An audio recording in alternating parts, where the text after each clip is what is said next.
Bom dia, igreja, a paz do Senhor Jesus. Estamos nos nossos 12 dias de jejum e estamos falando sobre a eternidade do amor. Vamos ler em 1 Coríntios 13, do versículo 8 ao 12.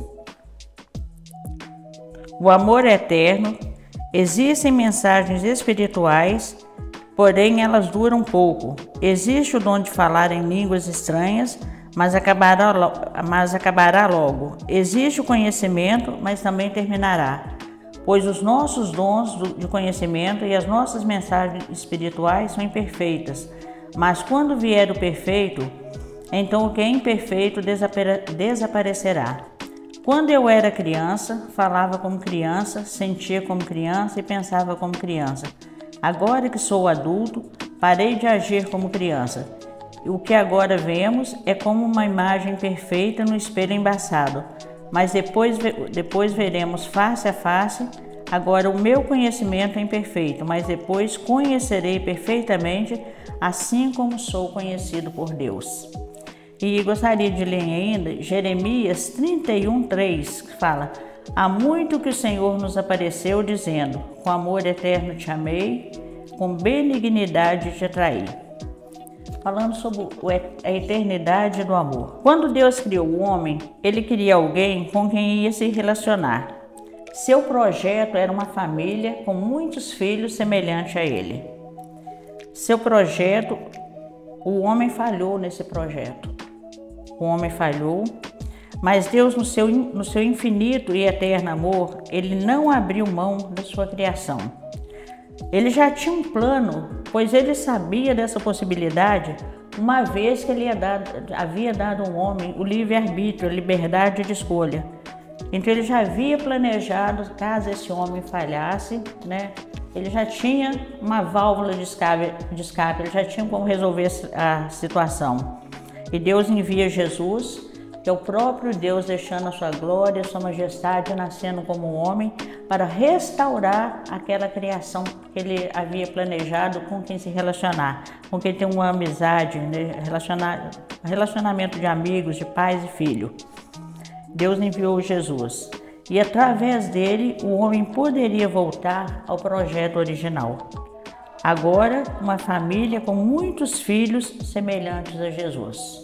Em Filipenses 2, no versículo 5, fala: tende em vós o mesmo sentimento que houve em Cristo Jesus. O homem teria oportunidade de voltar ao projeto original. Uma grande família com muitos filhos semelhantes a Jesus. Quando nós recebemos a Jesus como Senhor e Salvador, nós somos perdoados, nós somos purificados, nós somos aceitos como filhos e nos tornamos coparticipantes. Nos tornamos embaixadores ou embaixadoras de Cristo. O que quer dizer isso? Representantes do reino de Deus aqui nessa terra. Quando uma pessoa é enviada como embaixador ou como embaixadora para uma outra nação, ela está representando a sua nação ali. E o Senhor nos enviou, Ele conta conosco para nós sermos representantes dele aqui, para cumprir aquilo que é o projeto dele, de ter muitos filhos semelhantes a Jesus. Nós nos tornamos replicadores do eterno amor de Deus. Há uns anos atrás, o Carlos Emílio, eles eram 4 amigos, eles sempre estavam juntos. Pastor Cícero, que na época não era cristão, Carlos Paiva, Jesse Henrique e ele. E eles foram passar acho que Ano Novo, na praia. E um dos amigos nadando, o Carlos nadava muito bem, e esse amigo começou a se afogar. E o Carlos, de longe, ele, na experiência que ele tinha como nadador, ele sabia que se ele chegasse, se ele pegasse nele, se ele segurasse nele, os dois morreriam afogados. Mas o que ele fez? Ele vendo aquele amigo se afogando, ele ficou nadando do lado dele, falando: vamos lá, faz assim, faz tal coisa. E foi dando as diretrizes. Aí chegou num certo momento, aquele amigo virou e falou assim: eu vou desistir, acho que eu não vou conseguir. Eu falei: não desiste não, você dá conta, vamos lá, só mais um pouco você consegue. Aí até que, graças a Deus, ele conseguiu, ajudar aquele amigo a sair daquele mar e salvar a sua vida.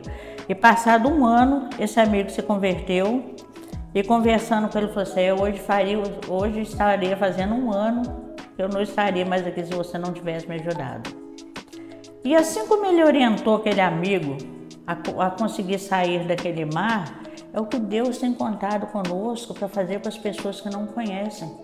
Nós temos familiares, nós temos amigos, nós temos vizinhos que às vezes estão nadando, estão afundando nas suas dificuldades, nos seus problemas, não têm esperança, e o Senhor tem contado conosco como representantes de estar mostrando, vá lá, anunciar as boas novas do Evangelho, mostrando para aquela pessoa que tem uma esperança, que tem uma solução, que ela é amada, que Deus tem sonhos e planos para fazer na vida dela e através dela.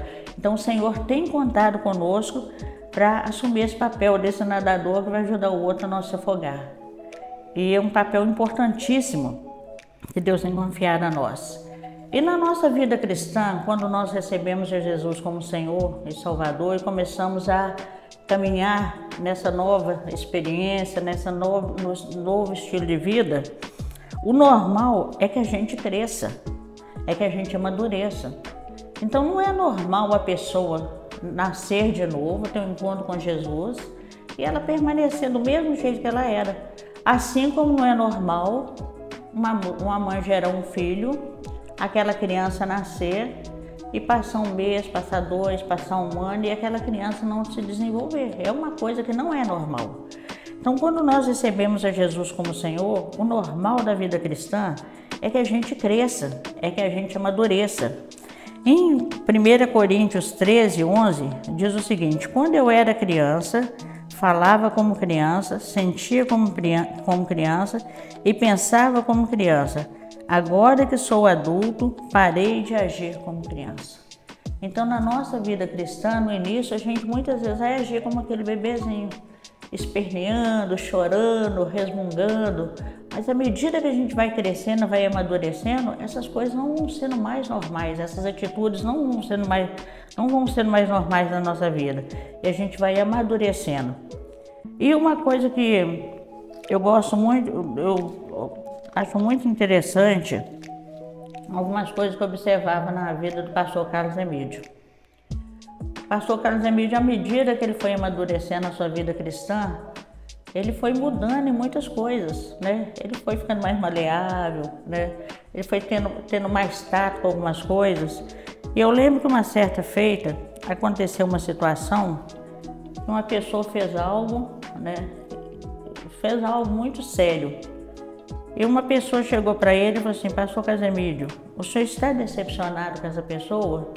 Ele falou assim, não, eu não estou decepcionado, eu estou triste. Porque do ser humano a gente pode esperar qualquer coisa. Eu não estou decepcionado, eu estou triste.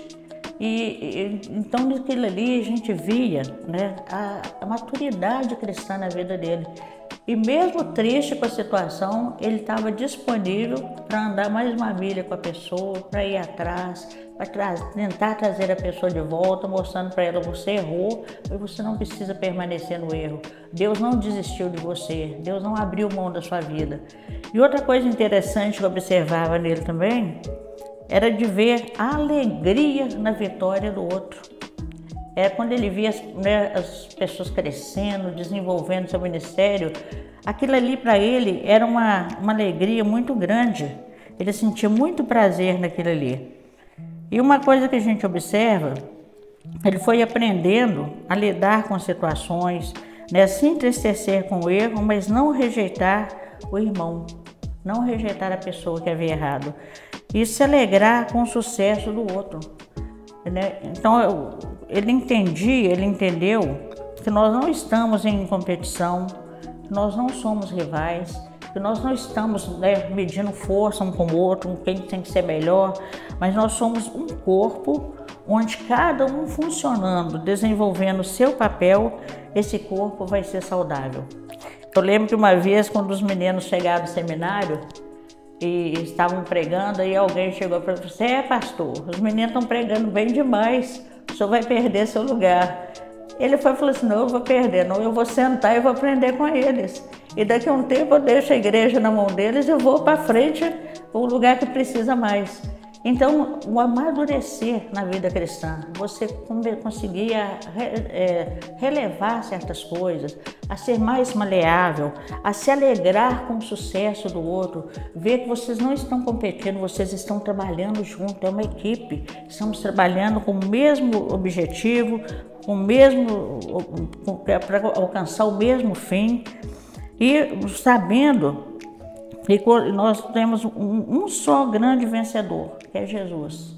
E nós estamos trabalhando em prol do reino de Deus. Então a vitória de um é a vitória de todos.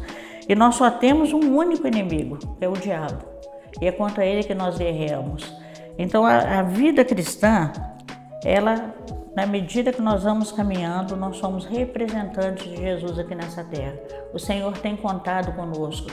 O Senhor quer que nós sejamos discípulos e façamos discípulos. E o nosso objetivo é esse, ajudar aquele que está afundando, né, a sair daquela tempestade. É mostrar para a pessoa que tem esperança, que tem solução e que Deus tem projetos tremendos para fazer na vida dela e através dela. Na Segunda Guerra Mundial, na cidade de Nagasaki, um menino de 10 anos estava carregando o corpo do irmãozinho morto nas costas. Aí ele caminhando, carregando aquela criança morta nas costas, e um soldado viu e falou com ele assim, deixa a criança, né, deixa essa criança aí, tá pesado. Aí ele virou para aquele soldado e falou assim, não está pesado, é meu irmão. Aí aquele soldado encheu os olhos de lágrimas, né, começou a chorar, e aquele menino continuou a sua caminhada. Aí quando chegou lá no lugar onde aquela criança ia ser cremada, né, tinha uma fila, ele ficou ali segurando aquele corpinho daquela criança morta nas costas, um menino de 10 anos de idade, e o soldado que estava responsável lá virou para ele e falou assim, me entrega a carga que vocês trazem nas suas costas. Aí ele falou assim, não é uma carga, é meu irmão. E alguém observando, aquele menino estava segurando para não chorar e ele mordia os lábios com tanta força para segurar o choro que o sangue começou a escorrer assim no canto da sua boquinha. Aí veio alguém, né, pegou o menino, levou para cremar, ele virou as costas e foi embora. Então uma coisa que a gente precisa entender, que nós como servos de Deus, nós somos alvo do eterno amor de Deus. Nós somos representantes desse eterno amor. O propósito de Deus, o nosso propósito aqui nessa terra é conhecer a Jesus e ser parecido com Ele. A nossa missão é fazê-lo conhecido e levar outras pessoas a conhecê-lo e serem parecidas com Ele. Então o nosso irmão para nós não deve ser uma carga, não deve ser um peso. É meu irmão, é minha irmã. Nós somos alvo desse amor infinito, eterno de Deus. O Senhor tem sonhos e planos para realizar na nossa vida e através de nós. O Senhor tem projetos que nós alcancemos o máximo de pessoas possíveis para também ter essa esperança. Amém. Senhor, muito obrigada.